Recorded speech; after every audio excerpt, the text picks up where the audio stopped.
ภาษาลาวนางตัวบกก็ยังจึงห้องชื่อเพิ่นตัวบก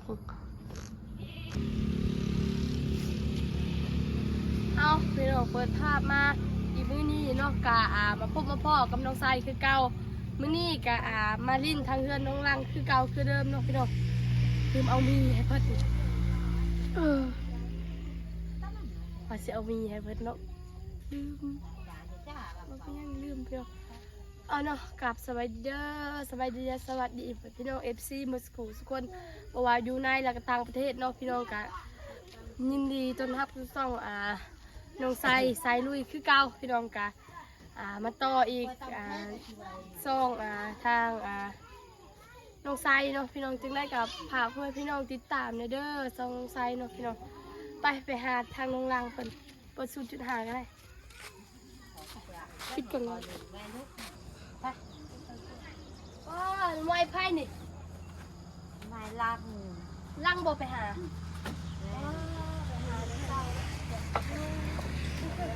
เล่นลูกให้บอลเล่าโอ้บอลเล่าสิกลับมือนี่บ่ย่านป่าเองแล้วว่าบ่สบายดีเด้อสบายดีถ้ากมาไปหาน้องไอ้บ่โอ้ได้หลายเนาะไปกับไพ่ไปกับแม่หากมาไปหาน้องไอ้เพิ่นกับบ่ได้อยู่ไพ่สิลืมงัวมื้อนี้ใครอะไรกินอะไรข้าวกินแล้วเขาลืมเอามีให้เจ้าเขาบอกสิเอามีให้ลืมเอาตอนแรงอีกสิมาอีกตอนแรงจะหน่อยเป็นแต่สีขึ้นทางดงไปแหละคือสิบได้ไปถ่ายแค่ปุ่นแหละไปเสร็จแล้วก็ลงกลับมาอันนี้กับบุมีภัยอยู่เพื่อนเนาะกับมีแต่น้องทรายพ่อแม่เป็นไปเวียนนั่นกินอาหารยังกินตอนเช้ามีเนี่ยเชื่อมีกินจานไปแล้วเมื่อวานนี้ไพ่เนี่ยเขามาหาแต่บุมีไพ่มีแต่ไพ่เล็กกับน้องมีนาบุมีไพ่เข้ามาทางเบาเรายังกับมันเข้ามาคนบังอยู่บอกคลิปบังอยู่บอกคลิปตัวเองเป็นยังมันถือแล้วก็นั่นเรียนปลาเทะเด้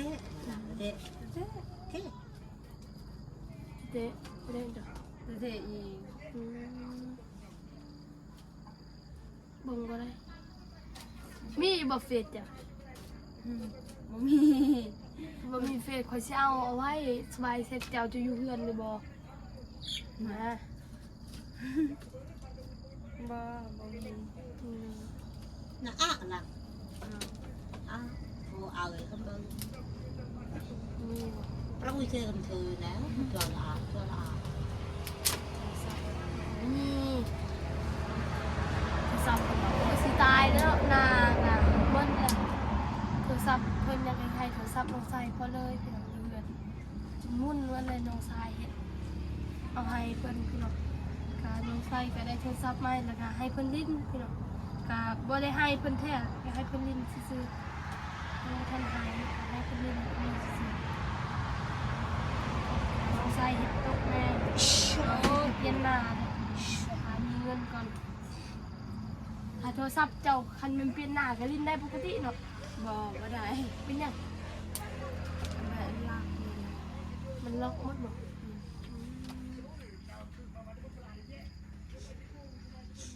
เป็นยังจริงลิ้นเดี๋ยวนี้ยังลิ้นได้ปกติกูเห็นจะลิ้นนี่บ่ติ๊กต๊อกเติมเงินเน็ตแล้วก็ลิ้นติ๊กต๊อกเงินเน็ตจะมือหมด2-3มือคอยมือละ2 บาทข่าวอะไรรถคลิปเลยพี่น้องมันกะสิกินเงินเน็ตเฮาถือว่ากินเงินเน็ตลายให้เขารถคลิปนี่ก็ได้พี่น้องบ่แม่นเรื่องง่ายสินั่งอยู่พี่บ่น้องมีนะมาตั้งกล้องให้มาบ่เป็นยังแบบลังเพื่อนเจ้าคือเป็นหูลายแท้นี่ไพ่ตกนี่นั่งคือนี่นะ น้องบ่โดยทางน้องมีนาเพิ่นมากับน้องมีนาคือเก่าคือเดิมเนาะพี่น้องกะเฮาก็ใกล้สิเปิดโรงเรียนแล้วแหละพี่น้องเอ้ยเดือน9วันที่1นี่ก็ได้เปิดโรงเรียนแล้วเดือน8นี่ก็สิได้ไปจดชื่อก็เดือน8แล้วนี่ เป็นแฟนวันที่เสาร์เก่าเสาร์หานี่แหละจะซื้อ โดยจะซื้อเข้าโรงเรียนแล้วไว้แห่งเข้าโรงเรียนนี่ก็ได้อู้น้องชายยังบ่ทันเตรียมโตวเลยเสื้อผ้ายังบ่ทันซักเสื้อผ้าเรียนเฮา ไปก็มีเสื้อผ้าที่ มีอยู่จะเอามาแต่วันเจ้านั้น บ่ได้ไปได้มาเลยมีแต่ผมได้เนี่ยใครมา เกิบอีหยังเอามาเตรียมเงินเอาไว้เด้อข่อยก็คือกันนะพอสิซื้อให้ติกะสิได้เปิดโรงเรียนแล้วพี่น้องเอ้ยเดือน8บ่แม่นเดือน9ดิโรงวันจะเข้าอยู่บ่โรงเรียนถ้าเขาเจ้าให้เข้าอยากเข้าอยู่บ่ มึงมีเวลาเข้าโรงเรียน เป็นยัง มีเรียนงอนตลอด บ่คันบ่ได้ค่าเวียกนี่อยากเข้าอยู่บ่ ไม่เข้าอยู่เด็กคาเรียนต้อง บ่เขาว่าสมมุตินะคันบ่ได้ค่าเวียกอยากเข้าอยู่บ่ ไม่ต้องเข้าตาโจตะกอนอ่ะมาเลย บ่ฮู้นี่แหละเขาเจ้าให้เข้าคันสมมุติว่าหั่นนะ โยปอนึงโยจูปอชามแล้วก็เรียนปอกา แต่ว่าเหมือนเราสมมุติไอ้เนี่ยต้องเข้าใจค่ะนี่เนาะตาเพิ่นอยากเข้าอยู่ค่ะบ่ได้ค่าเวียกเนาะบ่มีเวียกอีหยังก็อยากเข้าค่ะแหละพี่น้องใครสิบ่อยากเข้าโรงเรียนน้องมีนานี่ก็อยากเข้าบ่มีนา อยาก อยากบ่อยากก็ได้เข้าเลย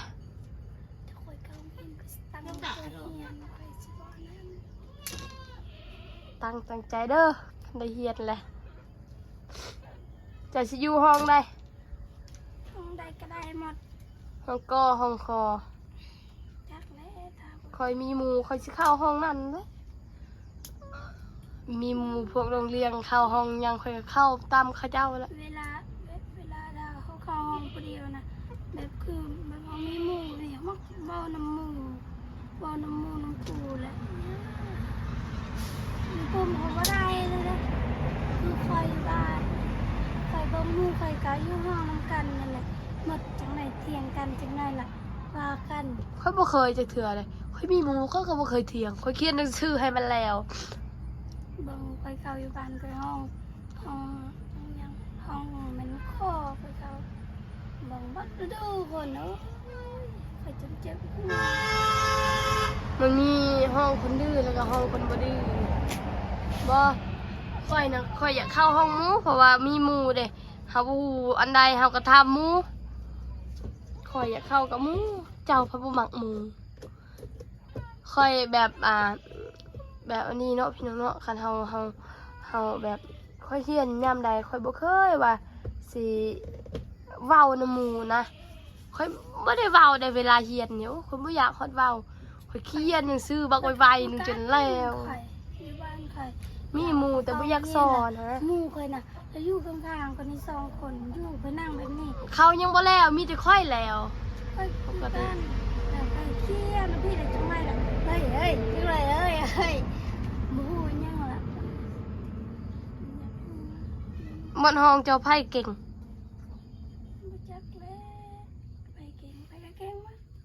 เจ้าเก่งบ่มันห้องจ้ะ ไปบ่ เที่ยงจ้ะ ไปบ่ตอนแม่นเขาอยู่ป.2ก็ได้ที่1ป.3ได้ที่1ได้อยู่ที่4ได้ที่1อยู่ป.5ก็ได้ที่2ไปลงอยู่พี่เด้ไปข้าง ค่อยได้ค่อยปห้าที่หนึ่งที่หนึ่งมันก็อิงตามมันปสี่ที่มันอิงตามอันนั้นมันมีหลายเด้ภาษาลาวภาษาคณิตศาสตร์ภาษาอิหยังคณิตศาสตร์สิ่งแวดล้อมอิหยังเจ้าที่หนึ่งหมดเลย เออ คณิตศาสตร์อีหยังคณิตศาสตร์สิ่งแวดล้อมอีหยังโลกอำตัวอีหยังเข้าม.1น่ะจักวิชาจะเอา12บ่13จักวิชาจะเอาปึ้มจ้ะ บอกเลยว่าเขาเรียนแบบมันประถมแบบนี้เขาเอาปุ่มหอมห่อหนึ่งแบบนี้ ขียนภาษาหยังใส่ปันกันเลย อืม จะคือกันบ่ก็คืออันนี้เท้าเข้าห้องมหนึ่งแต่เขาต้องเฮ็ดแบบนั้นภาษาวิชาหยังเอาไว้ต่างหาก แม่นนั่นแหละจักวิชาสุเจ้าเฮียน อยู่ห้องมหนึ่งบ่ โดย 13วิชา เขาต้องเกี่ยมปึ้ม13อย่าง13อันเกี่ยมโอ้วิชาหยังก็มีมั้ง วิชาอังกฤษวิชาหยังข่อยยอมรับข่อยอังกฤษข่อยบ่ได้เรียนอังกฤษ เคยบูบูอังกฤษคณิตศาสตร์ครับเก่งอยู่ B เลย C D ข่อยก็ยังบ่เคยฮู้เลย คอยบูซ้ำ A B C ข่อยยอมรับข่อยอยู่บ้านข่อยแต่ว่าภาษาอังกฤษยังได้ละมีเวลาค่อยค้านในเวลาค่อยเข้าแน่ เลยทางลงหลังงงเลยเบิ่งซื่อๆเอาไว้จามลาวอะน้องหลังโอ้โหอยู่แล้ววะหน่อยหนึ่งโอ้โหเลย เวลาเขาจะมาปุ่มให้เจ้าเขียนนะ เขียนเป็นอยู่บ่คันให้เขียนตัวกอไก่อย่าเขียนว่าเป็นมื้อหน้าเขาสิเป็นครูสอนให้ลาวเด้อมื้อหน้าฮู้เดี๋ยวเขาสิสอนเจ้าเด้อทางน้องหลังเพิ่นพี่น้องเอ้ยถ้าเฮาได้จับโทรศัพท์บ่เป็นหนังสือก็เป็น เป็นแนวเรียนอยู่โทรศัพท์ ค่อยได้จับโทรศัพท์ค่อยเป็นหนังสือแต่ก่อนค่อยบ่เป็นคือกันแต่นี่ค่อยจับโทรศัพท์ค่อยเป็นเลยสิกว่าสิซ้ำน้องไวเลยสิกว่าน้องไวอีกแล้วเป็ดนี่ซื้อแต่ก่อนค่อยบ่โทรน้องไวซ้ำ ถ้าเขาจับมาซื้อแบบนี้ค่อยบ่เป็นหนังสือถ้าเวลาค่อยเอาปุ่มมาแล้วไปเรียนหนังสือแบบนี้ค่อยเป็นเรียนอยู่โทรศัพท์บ่เป็น ค่อยเฮียนอยู่โทรแล้วบ่ค่อยเฮียนนะค่อยเขียนลิน TikTok เอาลงสตอรี่เขียนอีหยังแบบนี้เฮาก็เป็นเฮาบ่เป็นคือกันแต่เฮาก็คิด แต่สระเขาบ่งบ่หมดเด้ บ่ค่อยอ่านเป็นแต่เขียนบ่ค่อยเป็นปานใดเขียนน้อยหนึงสิเป็น สระนะสระหมดมันหมดตัวอย่างมันตัวอย่างก็จะฮู้หมดแล้ว น้องบ่ฮู้ปานใด ใครก็คือกันก่อนก็บ่ฮู้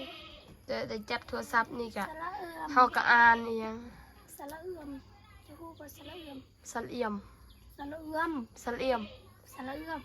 วิทย์สระเอี่ยมเลยสระเอี่ยมจอเจียม สระเอื้อม จอเจียม สระเอื้อม บ่ฮู้คือกันแต่ลืมเลยอยู่ในโทรศัพท์ ก็คือแค่ไปมักเบิ่งโทรศัพท์ เนยก็เฮียนในโทรศัพท์หั่นแหละพี่น้องเอ้ยทางน้องหลังก็พยายามเฮียนในโทรศัพท์เด้อเฮียนลองว่าก็ไก่เขาไข่เขาควายยังเฮียนอ่าน้องสาวอันนี้คือผู้ชายเนาะ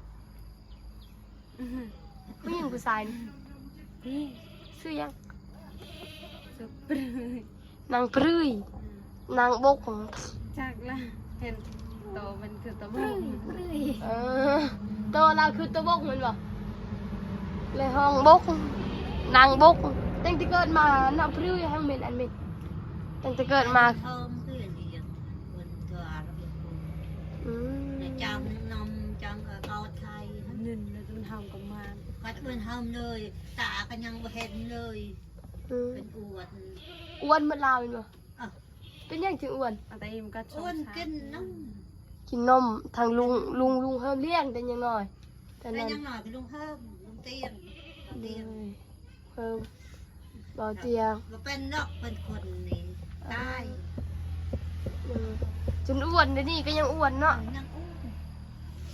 กินนม ทางลุงเฮิมซื้อลุงเฮิมแล้วก็เบาเตียงซื้อให้ตอนนั้นเป็นบ่ โดย เบาดีเด้ บาลีบา เอ้าเบาดี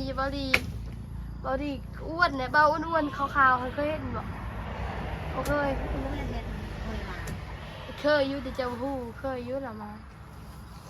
อ่ะ มีแต่เห็นลุงเฮิม ตอนขึ้นเทือนน่ะสองอ้าม จัน อืมโดย บายาว ชื่อเบาหยาเนาะเบาหยาชื่อสุดใจ แล้วก็เบายัง ตูน เบาตูนเบายังนี่ เจ้าthì bà nói cái nhiệt là bà lào bà nói hay là เบาลาเบาน้อย cái hay hả ซอยมาเป็น bà bên nhau bà bên la ban บนยาวบนสารวัตรบนป้า เป็นส คู่อยู่บ่เบาลีกับว่าเตียงเป็นไอ้น้องกันเลย บาลีอ่ะ โดยเบาเงาวกับบ่บุญบรรปาเนี่ยเป็นไอ้น้องกันโดย บ่อยากบ่วนมันไอ้น้องกันบ่ โดยเป็นไอ้น้องกันลุงหนวดเป็นไอ้น้องกันมั้ง อ้าวคือ ลูก เขาสามคนเป็นไอ้น้องกันบ่ โดยสามคนเป็นไอ้น้องกันเบิด ตะกี้ว่าเฮ็ดในลุงงอดไง โดยเพิ่นฮักอะเฮ็ดซองใหม่ๆนี่แหละแต่ปี2025เพิ่นเฮ็ดตอนนั้น ได้ ตอนขึ้นเรือนน้องชาย จะเฮ็ดเราเตียงเพิ่มบน โดย บนช่องบน โดยซองบุญโดย ไว้มีหน้าจะพูดบ่ เลี้ยงจนใหญ่กับเราปะและ โดย เจอทีละตาเหมาะในป่าตาเลยนึก อืม แต่บางก็เอาอีกที ซื้อนม อ้วนมาเห็นในตานาเลยนี่คลิป คือตัวบก คือตัวบงเป็นเนื้อปูนู่นเลย เลยก็เลยห้องคนบกอืมเลย ตากะแต่ยังน้อยชำนี้จ้อยหน้าตาก็เป็น บ่เห็น แล้วก็ไปเป็นยองหมด โดยแต่อัพ บ่คือดอกแบบนี้ เลยเลย นี่ก็เราเลี้ยงก็ใหญ่เป็นตีเลยจะเราปะได้ โดยสบายดีเด้อ ไปได้ มวย ดีนะเราปืนสบายดี ให้แล้ว ป้าปะ จักปีเลยลูกจะนี่ น่าชีปี ได้บ่4 ปีเองคือห้องคนว่าอายหำมันคือผู้ชายเนาะบ่คือเลยผู้หญิงบ่มีพบแม่นบ่ ตะกี้ก็แม่ผมเขาตัดบาดมัน เป็นหยังบาดมันผมมัน เป็นยาเลยเราชื่อยาค่ะแช่นา แล้วก็ดี แต่ว่าคุณจะว่าอยู่เนาะ โอ้ผมน้องลำงามเด้น้องหลัง คันตาแล้วน่ะอ๋อใช่ค่ะ โดย เป็นเฮ็ดงามแท้ แม่นงาม ต้น เด้ นั่ อน แหละเราเฮ็ด ผมแบบนี้นะ ต้น สาวเกิดเนี่ยนกกระตาแต่ละทีก็ที ทำไม่ต้องเฮาผมชำดื้อใหญ่ ผมบอกยาวๆนึงเงินบ่เพิ่นตัดมันเป็นหยังเพิ่นสิตัด ก็ให้ตัด อืมผมค่อยนี่สิงามเด้อค่อย จะตัดที่ยังมาแบ่งให้ก่อยไปอยากได้ผมยาวอะไร นี่ผมค่อยได้บ่ยาวสำผมค่อย ชั นี่ นนะมันเป็น หลังได้บ่ยาวสำผมค่อยนี่ อ๋อ โอ้ผมค่อยยาว เบิ่งลิงไก่อีกตาลีนาย นี่ผมค่อยค่านี่พุ่นได้นี่ค่านี่ได้ผมค่ เขา อย เฮ็ดผมแล้วตัดเลย เพียงแอวนี่ได้ผมค่อยได้ เอาเขาตัดทะเบียนตัดอยู่พี่เลยเลยตัดแล้วลงไว้นี่เลย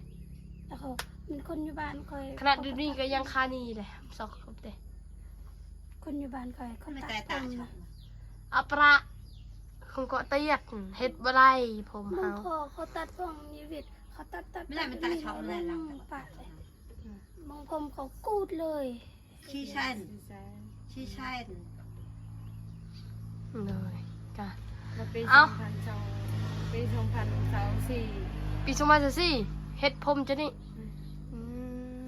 เลย เห็ดคนแบบนี้นะ เดือนเลย 400,000กีบตั้งแต่แต่โดนพุ่นแล้วเนาะเพิ่นเฮ็ดผม กันตาละลำไหนอ๋อท่า กันเฮ็ดอีกงามแล้วนี่ค่อยก็อยากได้คือกันนะ เห็ดผมไม่แต่เห็ดผม ฮะฮัดยูชอนมัน คือหา อยู่บันดงบ่งามบ่ ทั่วงามกับกันดอกงานเพิ่นโปรชโปนเพิ่น เลยเอาเนาะพี่น้องกะมาลิ้นทางน้องหลังคือเก่ากะเพิ่นว่าอยากกินมี่คืนนี้ก็ลืมเอาให้เพิ่นเดี๋ยวตอนแรกเพิ่นแหละจึงสิมาอีกจะไปเลี้ยงงัวบ่คือบ่พักแน่เนาะ วันนี้แม่ไปหาน้ำใหม่เป็นกระโหลก ทางเบาลาวเพิ่นสิมาสิกลับบ้านนี่ก็พักก่อนทาเบาลาวก่อนบ่อยากพักบ่ทางเบาลาวเพิ่นสิกลับเด้ก็ทาเพิ่น จะอยู่เห็นอย่างเฮือนนางหลังหาพักทา บาวเมื่อแล้วนี่เจ้า เขาเจ้าบ่เว้าดอกอันนะเปลี่ยนก่อนมื้ออื่นจึงไปพักก่อนก็ได้ถ้าว่าลาวเพิ่นสิกลับล่ะเด้น้อยเอาเนาะพี่น้องก็สำหรับคลิปนี้นุ่งซัดสิขอตัวลำลาก่อนพี่น้องจบคลิปปิดคลิปไปเพียงส่ำนี้ก่อนก็บ่มีหยังมื้อนี้ก็มาล่มทางน้องรังก็สุดท้ายก็บ่ได้ล่มน้ำน้องรังเนาะล่มน้ำน้องไว้นี่แหละสุดท้ายเอาเนาะพี่น้องก็สำหรับคลิปนี้นุ่งซัดสิขอตัวลำลาจบคลิปปิดคลิปไปเพียงส่ำนี้ก่อนพี่น้องขอบคุณผู้ใหญ่ใจบุญ FC ทุกท่านที่ติดตามและรับชมเนาะพี่น้องสำหรับคลิปนี้นุ่งซัดสิขอตัวไปแล้วเด้อสบายดีเด้อทางน้องรังไปแล้วเนาะไปดีเด้อ ไปดิ โดดไปแล้วพี่น้องเอ้ยเอาเนาะพี่น้อง